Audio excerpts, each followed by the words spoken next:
Hello बच्चों, कैसे हो आप लोग। आज हम लाए हैं आपके लिए एक बहुत important video, the rest part of the vector, जिसमें है जो हम लोग का बचा हुआ है क्या क्या क्रॉस प्रोडक्ट में क्या क्या बचा हुआ है। एरिया बचा हुआ है, area of triangle, area of parallelogram. ये हम लोग करेंगे with the help of vector, in the form of vector करेंगे। और पोजीशन वेक्टर का थोड़ा करेंगे, पोजीशन वेक्टर के बारे में, और करेंगे अच्छे प्रॉब्लम्स और कुछ शॉर्ट ट्रिक्स। ये कैसे वेक्टर को हम सॉल्व करते हैं क्वेश्चन शॉर्टकट मेथड से, लंबा मेथड को कैसे अवॉइड किया जाए, ये हम लोग का आज का प्रोग्राम है। So let us do today vector 8। This is the 8th class of vector.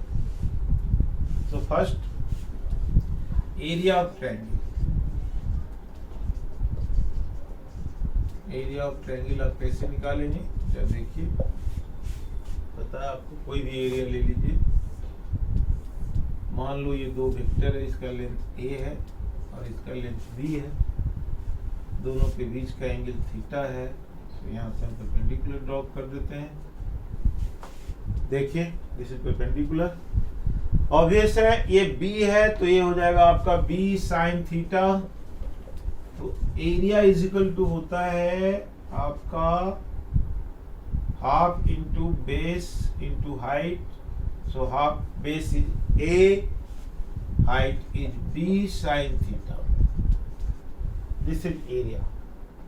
तो obviously a into B sine theta, तो इसको आप वेक्टर फॉर्म में लिख सकते हो, हाफ a क्रॉस b, ये आप कर सकते हैं। सो area is area is a vector quantity, आप देख रहे हो। अब आप पूछोगे कि इसका डायरेक्शन क्या है, direction of this area vector. Area vector का डायरेक्शन हमेशा आपका perpendicular to the plane of the area.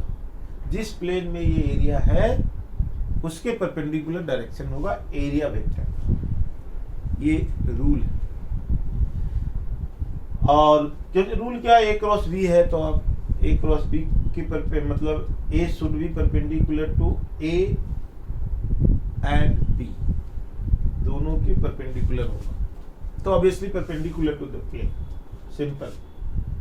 अब इसको आपको अगर दे दिया तो आप निकाल सकते हैं बड़े आराम से। मान लो एरिया दे दिया आपको, sorry, one of the side आपको दे दिया i प्लस जे प्लस के या 2k, एंड b दे दिया आपका 2i प्लस जे माइनस के प्लस 3k, ऐसा दे दिया आपको।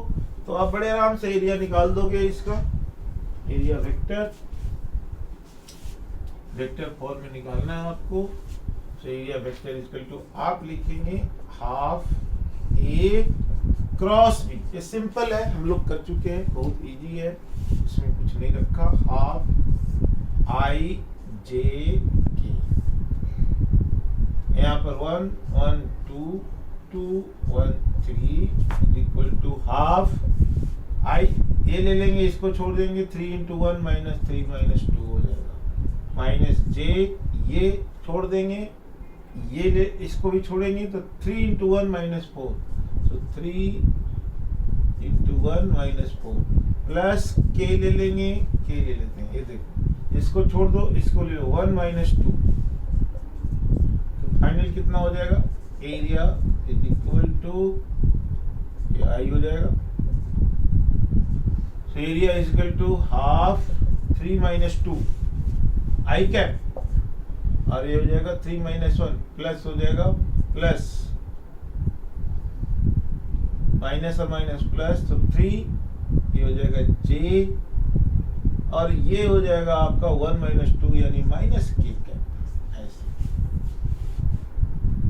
3 माइनस 2 1, 3 माइनस 4 माइनस, और ये माइनस मिल करके प्लस, और फिर 1 माइनस 2 1 माइनस 2 क्रॉस में, एक बार किसके साथ, एक बार इसके साथ, इसके साथ, फिर इसके साथ, इसके साथ, ऐसे करके इसका मैग्नीट्यूड हो जाएगा आपका, magnitude of area is equal to half 1 square plus 1 square plus 1 square is equal to √3/2 magnitude of ये आ गया आपका √3/2। बच्चों सही है? देखिए सिंपल वे है, कुछ भी इसमें नया चीज नहीं है, सब बताया होगा। सो एरिया √3/2 यूनिट इसका हो जाएगा। दूसरा देखिए area of parallelogram, this is also very simple. Area of parallelogram, area of parallelogram, parallelogram सीधा सा है, पैरेललोग्राम ले लीजिए। और ये अगर है ए इसका, और ये अगर बी, ये एंगल अगर थीटा है तो ये हो जाएगा फिर B sine theta. So area A is equal to आ जाएगा आपका कितना, ए क्या होता है एरिया पैरेललोग्राम का, base into height. So A height is B sine theta. सो वेक्टर फॉर्म में अगर लिखना होगा तो सिंपली ए क्रॉस बी। अब उसी तरह से जैसे मान लो कि दो साइड आपका ए और बी प्रीवियस क्वेश्चन में होता तो आप वैसे ही क्रॉस प्रोडक्ट कर दो, आधा नहीं, हाफ नहीं लगाओ इसमें, ये हाफ नहीं रहता। इसी डेटा को अगर ले ले तो एरिया आता है ये कितना, आई प्लस जे माइनस के। सिंपल एक साइड अगर ये है और एक साइड अगर बी है तो ऐसे होगा। तो इस तरह से आप एरिया पैरेललोग्राम का निकाल लेंगे बड़े आराम से। अब जरा देखिए area parallelogram in the form of diagonal भी आता है, एक फॉर्मूला और आता है in the form of diagonal. ये है मान लो D1, ये मान लो वेक्टर ए है, ये मान लो वेक्टर बी है, और ये है मान लो D2 और ये है D। तो ऑब्वियसली ये हो जाएगा B, ये भी हो जाएगा A पैरेलल साइड। तो A D1 क्रॉस D2 अगर हम निकालते हैं, सपोज D1 डायगोनल ये वाला प्लस ए वाला, D1 plus B, sorry A plus B, triangle law अगर लगाते हैं तो A plus B is equal to D1 आता है, D1 सिंपल है। सो D1 इज इक्वल टू, तो D1 आ गया आपका एक प्लस बी। अब इस वाले ट्रायंगल को अगर ले तो आ जाएगा B plus D2 is equal to A. So D2 आ जाएगा आपका, D2 आपका आ जाएगा a minus B, b plus D2 is equal to vector A, तो D2 is equal to a minus B. अब देखिए अब अगर हम D1 प्लस D2 करें, सॉरी D1 क्रॉस D2 अगर हम करें तो कितना आ जाएगा, a plus B cross a minus B. अब इसको करो तो a क्रॉस a, एक एक करके मल्टीप्लाई करो, a cross a minus a cross b, a cross b plus b cross a minus b cross b, ऐसे आ रहा। So D1 cross D2 is equal to how much, देखिए a cross a will be 0, इसको आप चाहो तो minus को plus लिख दो, b cross a plus b cross a, और ये भी 0, b cross b is also 0, a cross a is also 0। देखो a cross a 0, b cross b 0। तो फाइनल जो आपका आ रहा है वो हो जाएगा D1 cross D2 will be equal to 2b cross a। So अब आप देखिए b cross a will be equal to d1 cross d2,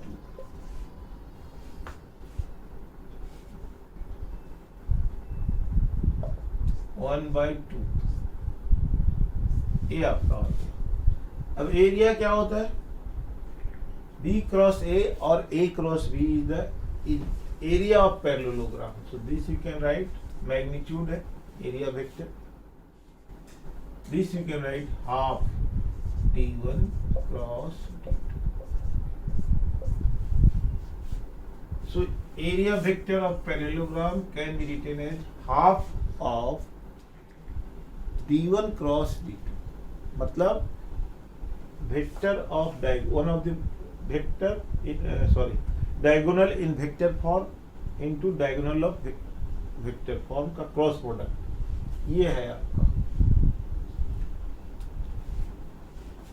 ये देखिए,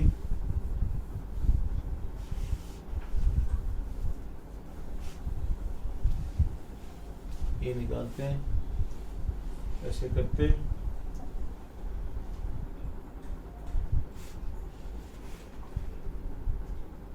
अब हम लोग करेंगे एक साइन रूल प्रूफ करने के लिए आता है न्यूमेरिकल। देखिए साइन रूल, साइन रूल क्या होता है बच्चों, देखो sine rule, what is this sine rule. मान लो ये ट्रायंगल है A B C, angle A, this is B है और दिस इज सी है। इसके सामने का साइड ए, इसके सामने का साइड ऐसे ले लेते हैं, ये ऐसे और ये ऐसे।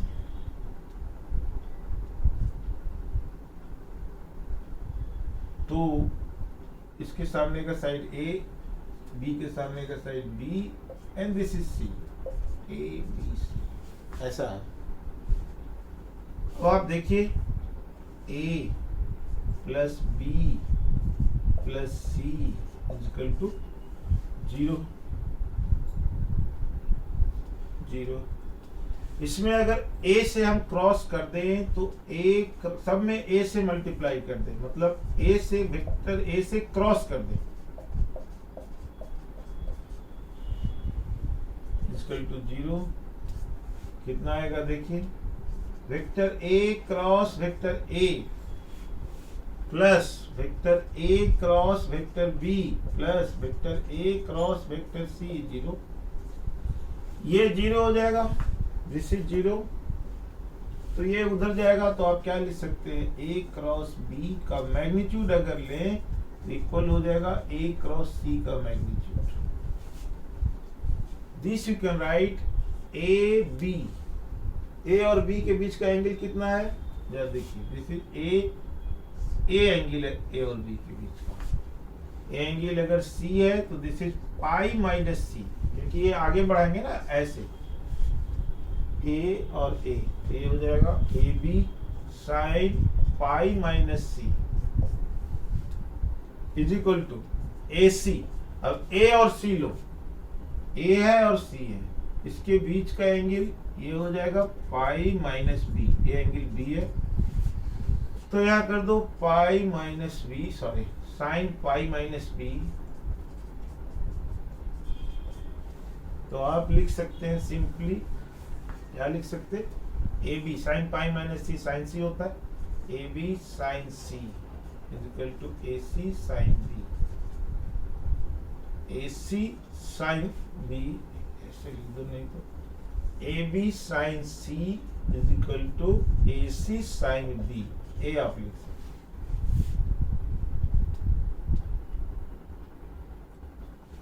अब दोनों तरफ अगर आप ए बी सी का हम कर दें, ए बी सी से डिवाइड कर दें, तो A B sine C by A B C equal to A C sine B divided by A B सी।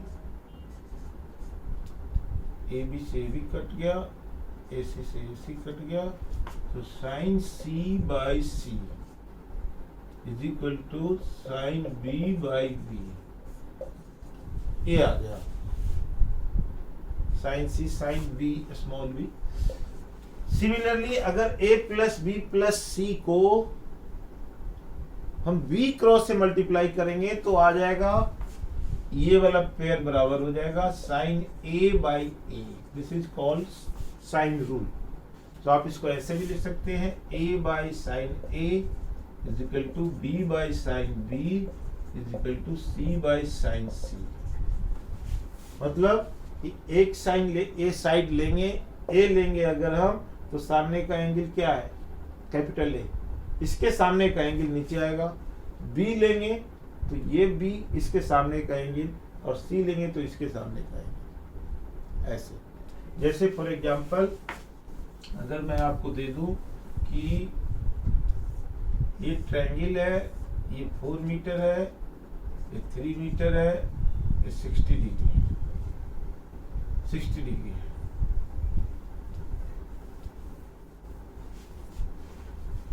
ये आपको दे दिया 60 डिग्री, और ये दे दिया कितना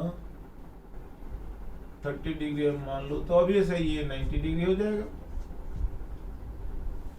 ये तो थोड़ा सिंपल हो गया 90 डिग्री का चक्कर। कुछ भी ले लो आप, एक 30 ले लो, और ये ले लो 45 ले लो, ऐसा, और ये दे दो। ये है 4 मीटर, तो ए निकालना है। मान लो ये x है, ये y है, ये निकालना है। सीधा से प्रिंसिपल है, क्या है 40 प्लस 30 75। तो ये कितना हो जाएगा, एंगल निकाल लेंगे। ये दे दिया मान लो लेंथ 2 मीटर, और ये निकालना है ऐसे। तो अब यहां से क्या करेंगे,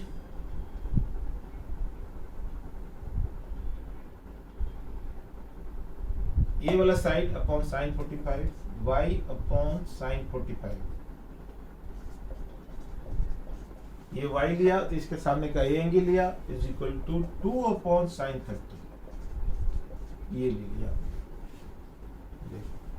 तो यहां से निकल जाएगा y is equal to sine 45 by sine 30 into 2। ये कितना होता है बच्चों, बोलो 1/√2, और ये ऊपर जाके हो जाएगा 2, और ये फिर हो जाएगा 2, तो हो जाएगा 2√2। तो y निकल गया आपका 2√2।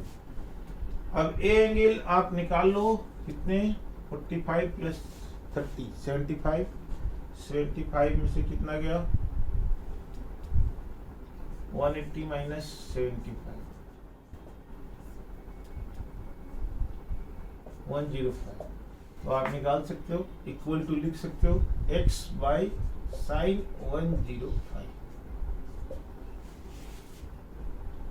तो ये यहां से इसको इक्वेट कर दो, तो ये 2 है, ये 1/2 है, तो 4 हो जाएगा।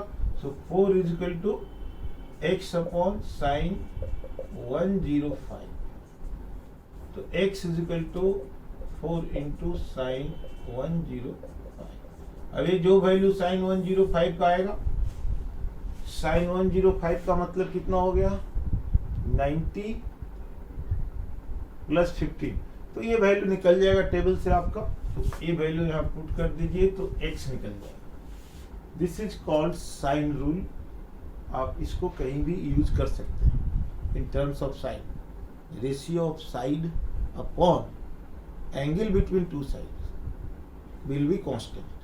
ए by sine A, B by sine B, C by sine C, तीनों के तीनों कांस्टेंट होगा।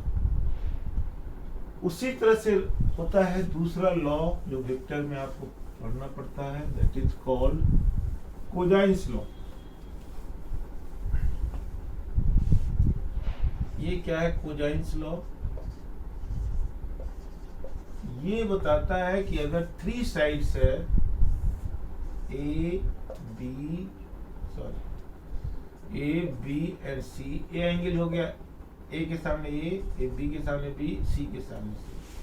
तो अगर ये एंगल सी है तो cos C will be equal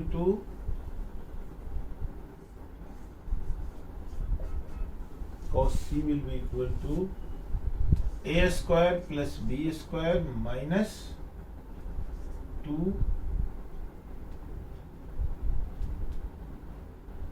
A square plus B square minus C square upon 2ab ये होता है। ये इसका किसी भी दो एंगल ले लो तो ये इससे आपका एंगल सी निकल जाएगा, कॉस रूल बनता है।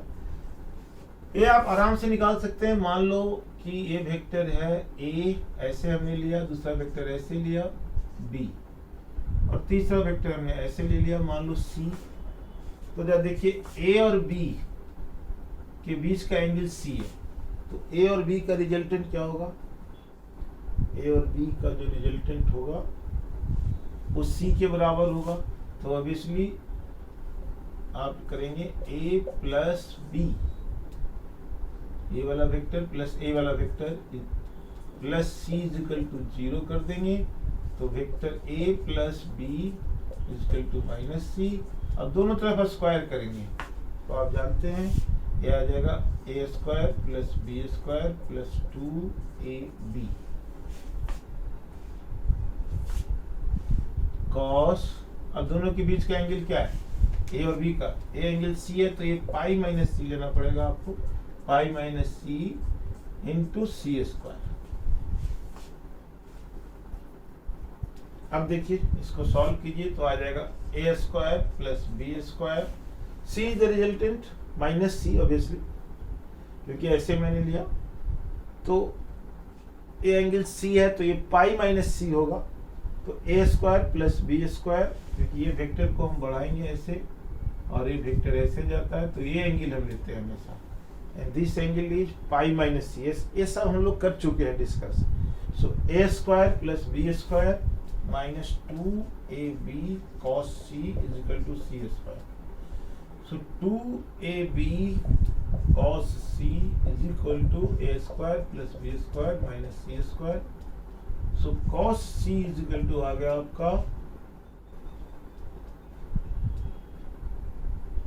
a square plus b square minus c square upon 2ab।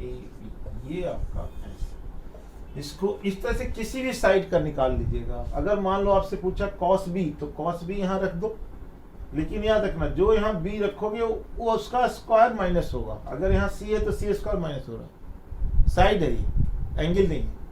तो यहाँ पर अगर b लेंगे तो a square plus C square minus B square, और जो यहाँ पर रहेगा तो हो जाएगा 2ac। यहाँ a स्क्वायर, यहाँ b अगर मान लो b है यहाँ पर तो यहाँ हो जाएगा a square plus C square, b को छोड़ दो, माइनस बी स्क्वायर अपॉन इनका, इन दोनों का प्रोडक्ट 2ac, क्योंकि यहाँ b है। तो सिमेट्रिकल होता है सर सारे ये सब। तो ये सब लॉ को आपको जानना वेक्टर्स के लिए जरूरी है। The importance law you must know all this things. अब देखिए ये है, नोट कर लीजिए। अब देखिए वॉल्यूम ऑफ पैरेललोपाइप एक आता है या क्यूबॉइड, वॉल्यूम ऑफ पैरेललोपाइप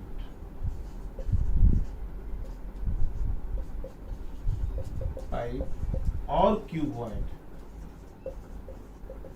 मतलब ये है कि अगर आपका जो वॉल्यूम है वो थोड़ा सा इस तरह से अगर आप बना दिए इंक्लाइन करके,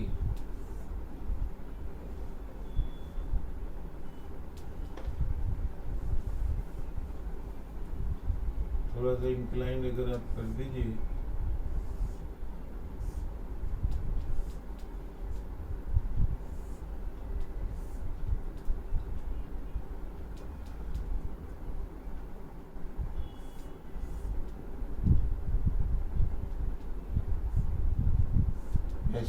ये इंक्लाइन है। मान लो हो गया ए है बेस और ये बी और ये है साइड सी और ये है हाइट एंगल थीटा। इस पैरेललोपाइप अगर हम लें तो ये आपका ए है, ये आपका बी है, मतलब ये लेंथ हो गया, ये विड्थ हो गया, और ये इंक्लाइन सी है तो इसका हाइट हो जाएगा सी कॉस थीटा। ये हाइट हो जाएगा।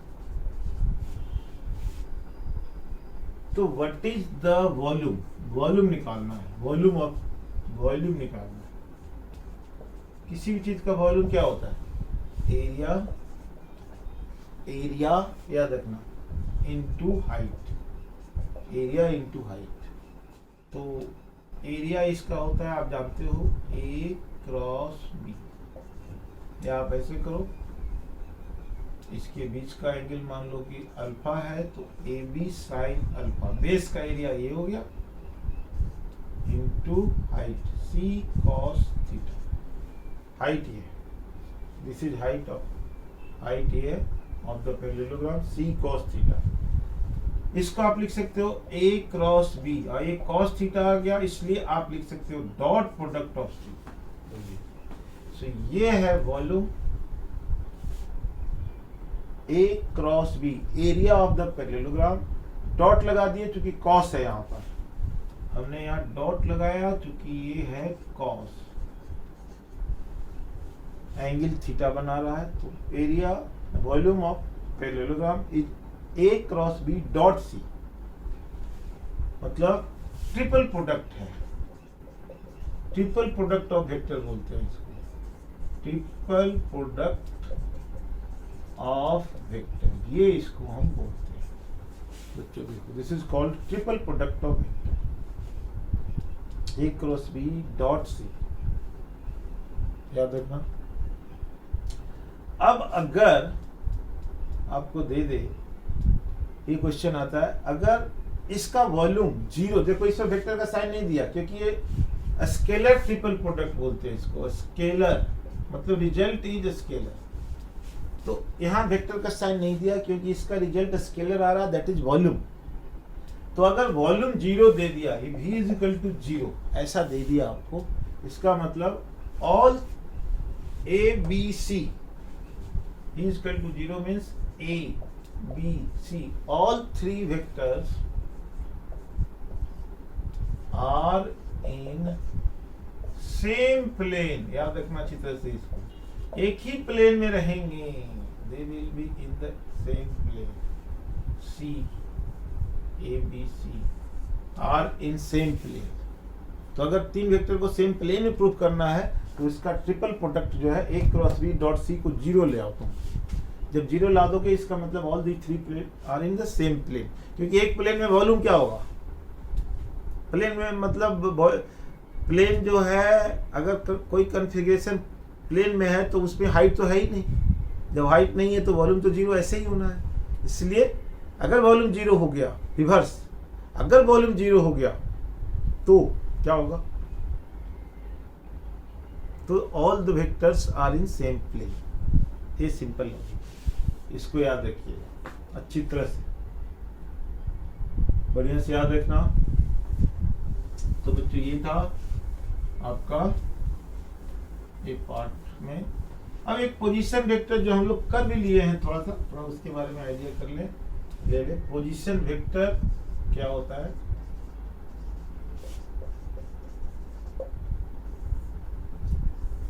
मान लो कोई पॉइंट है, ओरिजिन है 0 0, ओरिजिन ये ए है, ये बी है, ये R1 है, ये R2 है, ये डेल्टा है। सो ये जो पॉइंट है इसका एक तो कोऑर्डिनेट होता है, आप जानते हैं कार्टेशियन सिस्टम में मान लो x1 y1 z1, और इसका है b का मान लो x2 y2 z2। ये है आपका कोऑर्डिनेट सिस्टम। लेकिन इसको वेक्टर फॉर्म में, ये ओरिजिन है 0, 0, 0, 0 3 कर दो, तो ये ओरिजिन है आपका। इसका है कोऑर्डिनेट x1 y1 z1, इसका है कोऑर्डिनेट x2 y2 z2। तो पोजीशन वेक्टर ऑफ r, ये r1 is the position vector है विथ रेफरेंस टू 0। तो पोजीशन वेक्टर हमेशा होता है ओरिजिन के रिस्पेक्ट में। पोजीशन वेक्टर इज ऑलवेज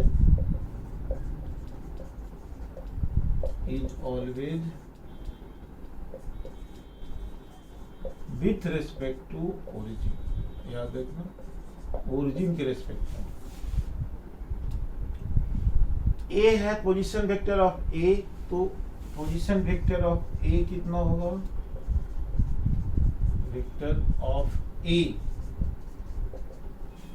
इसका ओरिजिन सॉरी इसका कोऑर्डिनेट माइनस इसका कोऑर्डिनेट, यानी x1 माइनस 0 ही, तो 0 i cap plus y1 minus 0 j cap plus z1 minus 0 k cap, ऐसा होगा वेक्टर ए का पोजीशन वेक्टर। यानी इसको आप ए ने लिख करके अभी r1 लिख दो, क्योंकि इसका नाम हमने r1 दिया, तो आप लिख सकते हो r1 equal to x1 i cap plus y1 j cap plus z1 k cap, ये आप लिख सकते हो। Same way similarly you can write r2 position vector, r2 is equal to x2 i cap plus y2 j cap plus z2 k cap. अब ये जो point होता है, this is called delta R और डिस्प्लेसमेंट ए बी, इनिशियल से final के बीच का distance A B. So delta R is called displacement vector.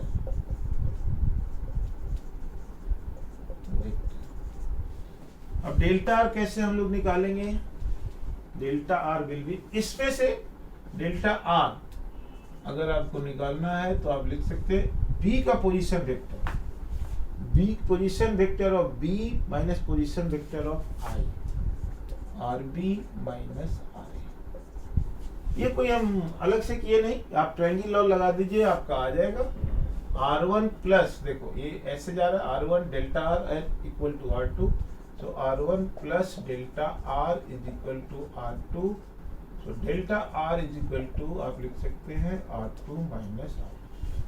सो ये हो गया आपका displacement vector, delta R is a displacement vector. ये पॉइंट पर डिपेंड करता है। अब जरा नोटिस करो जरा ध्यान से, ये R1 है, ये R2 है, तो अगर हम इसको माइनस करेंगे तो हमारा आ जाएगा delta R will be equal to x2, RB का वैल्यू डाल दो, R1 का वैल्यू डाल दो। यहाँ आरबी नहीं करो तो चलो ठीक है, एक ही बात है, आरबी है तो आप लिख सकते हो delta R is equal to R2, उसी का नाम है, माइनस R1, मतलब आगे वाला वेक्टर माइनस पीछे वाला वेक्टर, ये याद रखो। So delta R is equal to आ जाएगा x2 minus x1 into I cap plus y2 minus y1 into J cap plus z2 minus z1 into k cap. ये आपका ये आपका this is called the position. ये जो है displacement vector है, पोजीशन वेक्टर आपने देख लिया, कोऑर्डिनेट उसको वेक्टर फॉर्म में लगा देंगे विथ रेस्पेक्ट टू ओरिजिन। मतलब पोजीशन वेक्टर जो होता है वो ओरिजिन पर डिपेंड करता है, position vector depends on origin, but displacement vector is independent of origin, उसको ओरिजिन से कोई मतलब नहीं है, वो ये है बस। सो आप लिख सकते हैं displacement position vector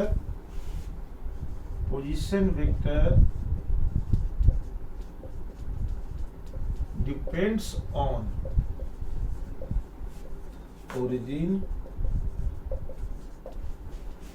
origin but velocity vector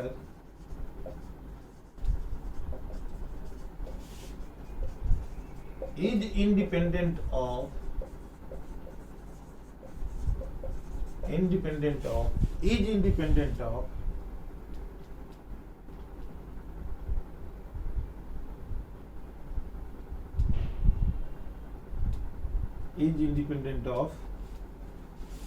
velocity नहीं sorry displacement vector is independent of position of origin पर डिपेंड नहीं करता है।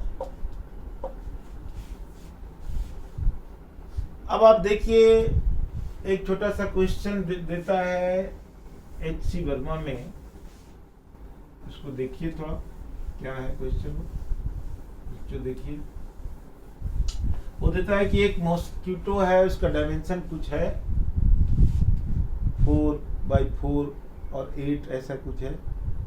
तो मैं एक जनरल ले लेता हूँ, एक मतलब एक क्यूब टाइप का है। अगर हम मॉस्किटो को एक क्यूबॉइड टाइप का एक बना दूं, तो वो बोलता है कि एक जो मॉस्किटो है वो यहां इंटर करता है, इंटर एट दिस पॉइंट, और एग्जिट करता है जस्ट अपोजिट एज पर, यहां एज पर। ये मान लो ये है,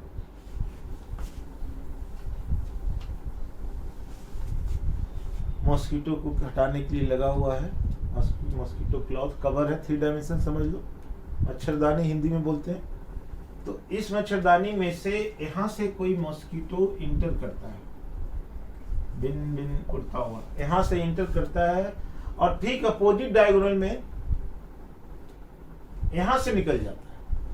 then what is displacement if mosquito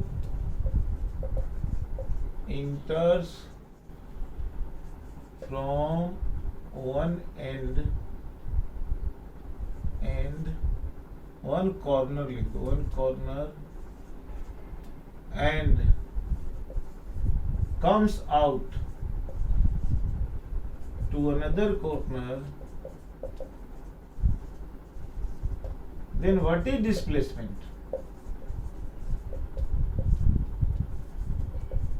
Displacement of mosquito। जबकि ये दिया हुआ है कि मान लो ये है आपका 3 मीटर, ये है आपका 2 मीटर, और फिर ये है आपका 5 मीटर। इसको हम ओरिजिन मान लेते हैं। Let us take this is origin. तो ये एक्स एक्सिस, ये वाई एक्सिस और ये जेड एक्सिस। यहाँ पर मॉस्किटो ऐसे ऐसे करके बाहर निकल जाता है। तो डिस्प्लेसमेंट के लिए आपको सीधा 3 मीटर, फिर 2 मीटर, फिर 5 मीटर, यानी कि इधर जा रहा है 3 metre.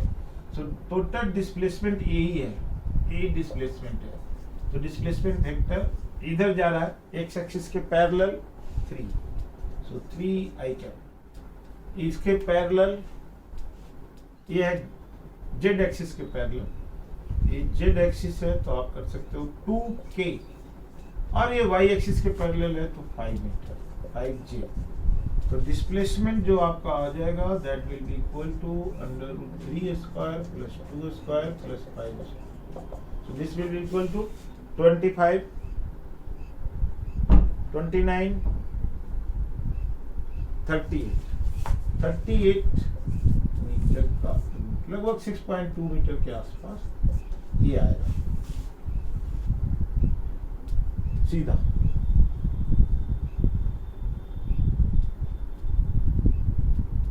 Total displacement initial to final, बस यही आपको निकालना है।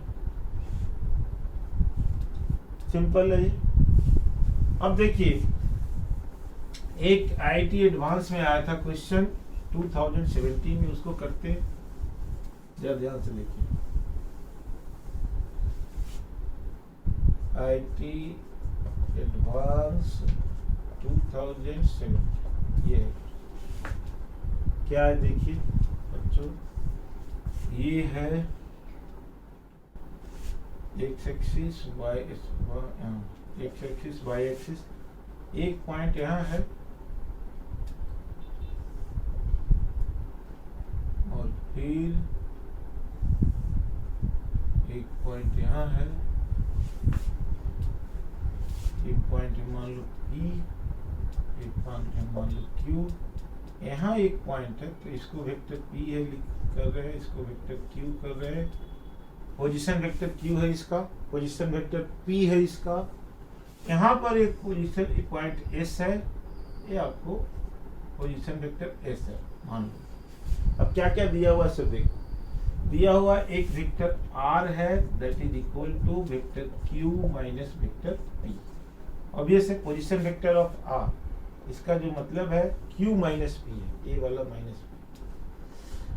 और ये जो आपको दिया हुआ है वैल्यू, इसका B into magnitude of R ऐसा दिया हुआ, यानी पी एस इक्वल टू दिया हुआ है बी मैग्नीट्यूड ऑफ आर, ये दिया हुआ पी एस वेक्टर साइन नहीं, उसका मैग्नीट्यूड दिया हुआ बी इंटू आर, मतलब ए जो है आर का मैग्नीट्यूड, आर ये है तो क्यू माइनस पी यानी कि आर ये पूरा हो गया, पूरा आर हो। तो आपको निकालना है S in terms of, option दिए हुए थे बहुत, उसमें मैं अभी यहां लिख देता हूं इन terms of P Q and D, इसके टर्म्स में निकालने हैं। वो जो ऑप्शन थे सारे पी क्यू एंड बी में के टर्म में है, उसमें से एक को सिलेक्ट करना है। तो एस निकालना है आपको, एस जो यहाँ का पोजीशन वेक्टर है, S position vector of this point, वो आपको निकालना है। अब देखिए पी एस इक्वल टू क्या होगा, पी एस इक्वल टू होगा कितना, वेक्टर एस, सॉल्व कीजिए इसको, vector S minus vector P, ये होगा vector S minus vector P. अब देखिए पी एस कितना है, पी एस है बी मैग्नीट्यूड ऑफ आर, ध्यान से देखिए ये पी एस का मैग्नीट्यूड हो गया एज पर क्वेश्चन, ये दिया हुआ बी एक कांस्टेंट है, सो बी मैग्नीट्यूड ऑफ आर ये दिया हुआ पी एस का, लेकिन ये वेक्टर है तो हम क्या करेंगे, इसमें एक डायरेक्शन लगाएंगे। डायरेक्शन के लिए हम क्या करेंगे, डायरेक्शन के लिए हमेशा सर्च करोगे क्या, यूनिट वेक्टर, सोचना ही नहीं है। तो इधर है आर क्यू माइनस पी, मतलब इधर है आर और पी एस भी इधर ही है, ध्यान से देखना, आर इधर है और पी एस भी इधर ही है, दोनों इधर ही है, तो इसलिए हम क्या लगाएंगे यहाँ R cap is equal to vector S minus vector P. अब आर कैप कितना है बोलिए, what is the value of R cap,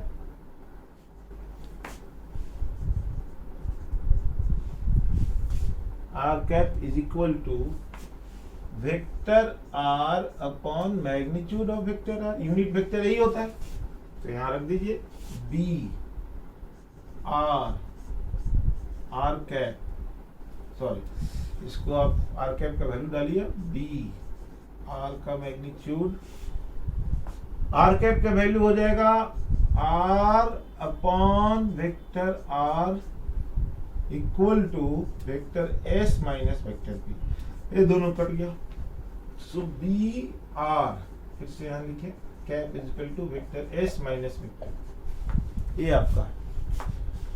अब बी आर का वैल्यू यहां से डाल दीजिए, सो आर का वैल्यू आ जाएगा B vector Q minus vector P is equal to S minus P, vector S minus P.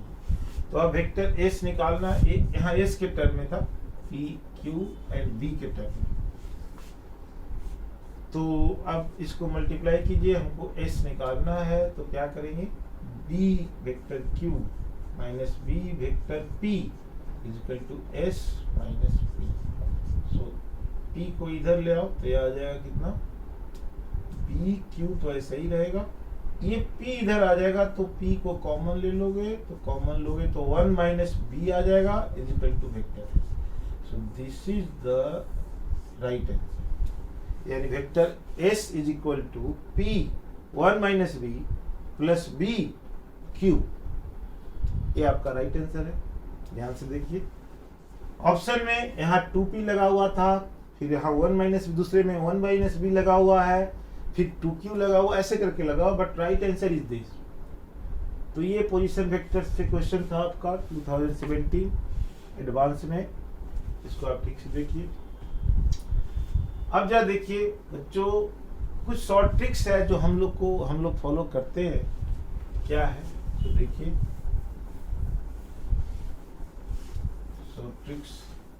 उसके पहले एक छोटा सा क्वेश्चन और कर लो, जो आप कर चुके हैं इसको करना, ये भी क्वेश्चन एक एच.सी. वर्मा का ही है।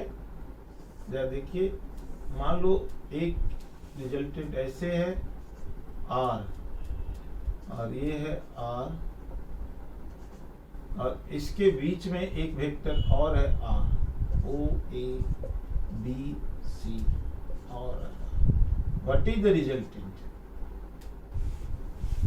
तीनों का रिजल्टेंट क्या होगा?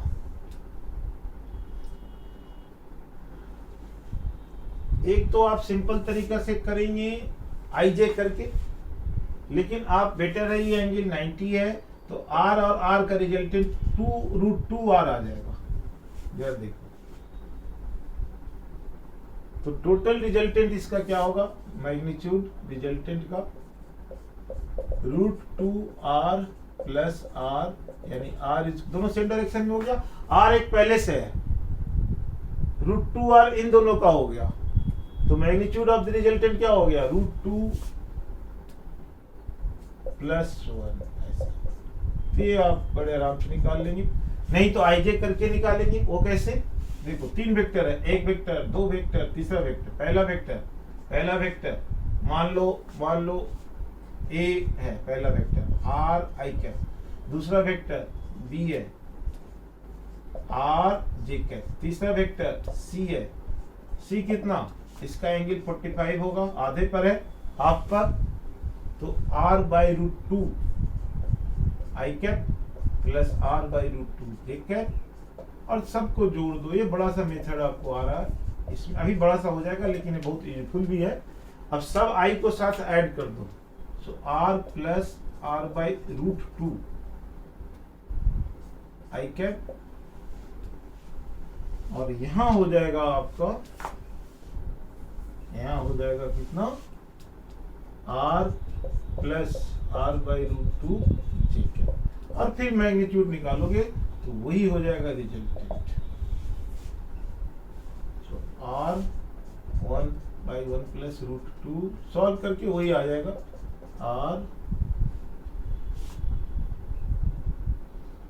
r1 plus 1/√2 into J cap. Simple है, पहले वाला तरीका आसान ज्यादा है। आर और आर का रिजल्टेंट निकाल दो, 90 डिग्री है तो √2r होगा, और आर पहले से ही है, दोनों सेम डायरेक्शन में हो गया, √2r और आर तो आपने ऐड कर दिया, बस सिंपल। अब देखो बच्चों, सॉल्व करने में बच्चों को बहुत दिक्कत होती है, एक दो इक्वेशन जैसे देखो, जैसे आपको अगर निकालना हो इस तरह का क्वेश्चन सिंपल अगर आपको दे दे कि ये इधर है, ये 30 डिग्री है, ये मान लो 5 न्यूटन, ये मान लो कितना है 10 न्यूटन है, और ये है 20 न्यूटन, और ये आपको निकालना है वेक्टर, ये निकालना है। अब ऐसे केस में आपको जो इक्वेशन बनता है वो क्वाड्रेटिक इक्वेशन बनेगा, परेशान कर देगा आपको। तो ऐसे केस में आपको क्या करना है, ये r है मान लो, देखिए इसको हम b मान लेते हैं, तो a plus b equal to r, ये हो गया, ऐसे लिख दो a plus b equal to r। ध्यान से देखो, हमको निकालना है a, so a equal to हो जाएगा r माइनस b, बस कितना शॉर्ट हो गया देखो। अब आपके सामने सारा क्लियर है, r माइनस बी हो गया, देखो r माइनस बी। अब एक वेक्टर ये माइनस बी, तो आप लिख सकते हो r प्लस माइनस बी, तो उस तरीके से आपको बहुत आसान। अब इतना लिखने की जरूरत थोड़े एग्जाम में, मैंने तो आपको समझाने के लिए लिख रहा हूँ इतना। r प्लस माइनस बी तो कुछ नहीं होगा, सो a का जो मैग्नीट्यूड होगा वो हो जाएगा √r² प्लस b² माइनस आ जाएगा, क्योंकि ये जब हम माइनस बी करेंगे तो ये इधर आ जाएगा, तो आएंगे cos 180 माइनस थीटा, यानी -2rb cos 30 माइनस हो गया ना वेक्टर का। बताए थे कि जैसे ही माइनस दो, यहाँ पर एंगल वही रहने दो लेकिन यहाँ माइनस कर दो, एंगल वही रहने दो, यही वाला 30 लेकिन माइनस कर दो। मतलब हम अब निकाल रहे हैं r और b का रिजल्टेंट, माइनस b का इधर का। तो अब सिंपल हो गया, मैग्नीट्यूड आपको देखो कितना आसानी से हो जाएगा, उसमें बहुत सॉल्व करना पड़ेगा। r² कितना हो जाएगा 20² plus 10² minus 2 into 20 into 10 into √3/2, 2 cut गया। अब इसका कितना हो जाएगा 400, 400 एंड 100, 500 माइनस 200√3। अब ये सिंपल निकाल लो फटाफट। अब कैलकुलेशन करना है और उधर से निकाल के देखना कितना आपको लंबा क्वांटिटी कॉस्ट का वैल्यू आएगा को उसमें आपका कॉम्प्लिकेटेड इक्वेशन आ जाएगा, थोड़ा टाइम लगेगा बहुत। तो इस तरह से आप इसको सॉल्व कर सकते हैं, बड़े आराम से कर सकते हैं इस तरह से। दूसरा देखिए, और जो आपका अगर हम क्वेश्चन देखें बच्चों, देखो एक तो ट्रिक ये हो गया, इसको आप इस तरह से सॉल्व करना आपको आसानी से बनेगा। अब मान लो आपको कोई दो वेक्टर है, कोई भी दो वेक्टर है आपको दिया हुआ है, उसका a माइनस बी डिफरेंस दोनों का मान लो 10 न्यूटन है, और वो दोनों जब 90 डिग्री है तो उसका रिजल्टेंट मान लो है 50 न्यूटन। मान लो ऐसे ए और बी अगर 90 डिग्री है तो इसका रिजल्टेंट 50 न्यूटन है। अब आपको निकालना है फाइंड ए एंड बी। ए आपको निकालना है एंगल 90 डिग्री, ध्यान से। ए है बी है, अगर एंगल ये 90 डिग्री है तो ऐसे आपको करना है। कैसे करेंगे देखिए, सीधी सी बात है, ए 90 डिग्री है इसलिए R square is equal to A square plus B square. So ये 50 है तो A square plus B square is equal to आ गया आपका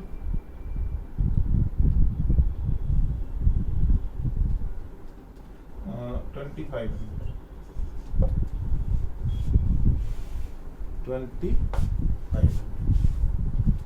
अब हम कैसे करेंगे, अब इसको सॉल्व करना, इक्वेशन को कॉम्प्लिकेटेड है, थोड़ा आपको परेशान करेगा। बी को रखो, क्वाड्रेटिक कैसे निकालो, ये करो वो करो, लंबा कहानी है। तो आप क्या करना है ऐसे केस में, ध्यान से देखो, ए प्लस बी का होल स्क्वायर इसके टू क्या होता है, A square plus B square plus 2ab cos theta, और a माइनस बी का होल स्क्वायर क्या होता है, A square plus B square minus 2ab cos theta. ये आप जानते हो, ए इक्वेशन 1 है, ए इक्वेशन 2। अब इसको ऐड कर दो, इक्वेशन 1 प्लस 2 ऐड करो तो इधर क्या आ जाएगा, इधर आ जाएगा a प्लस बी का whole square plus a minus B का whole square is equal to, इधर देखो क्या आ जाएगा, ये दोनों ऐड हो जाएगा 2a square plus B square, और ये दोनों कट जाएगा। सिंपल सी बात है। अब a माइनस बी का होल स्क्वायर आपको पता है, तो a प्लस बी का होल स्क्वायर ये हो जाएगा 100, और ये a square plus B square आपको कितना पता है 2500। सो 2 इंटू 2500 ये आपका आ गया। अब देखिए a प्लस बी का whole square is equal to 5000 minus, ये 5000 हो गया, 5000 माइनस 100 कितना आता है 4900। तो ये रूट निकालेंगे तो आ जाएगा a plus B is equal to 700 नहीं, सॉरी 70 आता। अब इन दोनों को सॉल्व कर दो, देखो कितना आसानी से हो गया। आपको a प्लस बी 70 आ गया, और a माइनस बी आपका 10 है, तो ये 10 हो गया। अब इसको ऐड करो तो ये 80 हो जाएगा, ये कट जाएगा, 2a इजकल टू 80, तो a हो गया आपका 40 और b हो जाएगा आपका 50। कितना आसानी से निकल गया भाई। और नहीं तो आपको लंबा इक्वेशन बनाना पड़ जाता। ये शॉर्ट ट्रिक्स है, इसको इस स्टेप को फॉलो करना अच्छी तरह से, बहुत इम्पोर्टेंट स्टेप्स है जो आपको सॉल्व करना है, आपको बनाना है। इस तरह से आपको बनाना है। अब उसी तरह से अब देखिए, अगर आपको ऐसे दे दे, बच्चों देखिए ध्यान से देखिए, स्टेप्स ये फॉलो करना बहुत इंपॉर्टेंट स्टेप्स है। अब मान लो आपको इस तरह से दे दे कि ए का मैग्नीट्यूड दे दे मान लो √3 और बी का मैग्नीट्यूड दे दे कुछ भी दे दे 5 दे दो मान लो ले लिया। अब ए क्रॉस बी का मैग्नीट्यूड आपको दे दे 3 इंटू ए डॉट बी, ऐसा दे दे। और आपसे पूछा कि find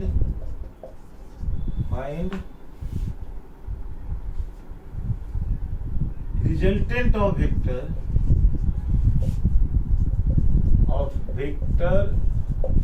A and B, A and B का रिजल्टेंट निकालो। ये आपसे पूछते आप क्या करोगे, यानी resultant of A plus B मतलब ए प्लस बी आपसे पूछ गया। तो सिंपल हमको पहले क्या निकालना है, ए बी निकाल देना है, उसके बाद रिजल्टेंट निकाल देना है। तो यहाँ से देखो ये दोनों बराबर है, तो इसको जो A B sine theta equal to 3 A B cos theta, A B cut गया, इसको इधर कर दो, tan थीटा इक्वल टू 3 आ गया आपका। तो इसका जो रिजल्टेंट होगा r² a² plus b² plus 2ab cos theta. tan theta पता है आपको, यहाँ से निकाल दीजिए, ट्रायंगल से बना लो। ये थीटा है 3/1, मान लो ये 3 है ये 1 है, तो ये हो जाएगा √10। So cos theta is equal to 1/√10। तो r² is equal to a², ये कितना है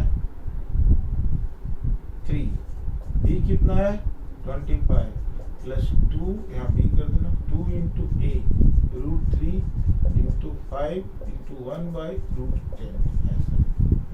तो ये आप जोड़ के निकाल लो, ये हो जाएगा 2 इंटू 5√3 इंटू कितना 1/√10। तो इसको लिख दो 5 √5 इंटू √2, तो ये कट जाएगा तो √5 आ जाएगा। तो इसको सॉल्व कर लो अपना, जो भी फ्रैक्शन वैल्यू आएगा 28 इंटू ये कितना हो जाएगा 2 28 प्लस 2 √15/2। अब इसको सॉल्व कर लेना, मतलब ऐसे करके आप कैलकुलेट करके आप डेटा से आप वैल्यू निकाल सकते हैं, बहुत सिंपल होता है। तो बच्चों आज हम लोगों ने सब तरह का प्रॉब्लम किया, शॉर्ट ट्रिक्स किया, वो बहुत इंपॉर्टेंट स्टेप्स है, आप अच्छी तरह से देख लीजिएगा। IIT के क्वेश्चंस किया और आने वाले टाइम में और क्वेश्चंस करते रहेंगे आपके लिए। तो ये वेक्टर का ऑल अबाउट था, इससे आपको पूरा आइडिया मिल जाएगा वेक्टर के बारे में। अब अगला चैप्टर हम लोग 1D काइनेमेटिक्स करें, 1D 2D लाइक दैट, इस तरह से हम लोग बढ़ते रहेंगे। थैंक यू बच्चों, thank you very much to all of you.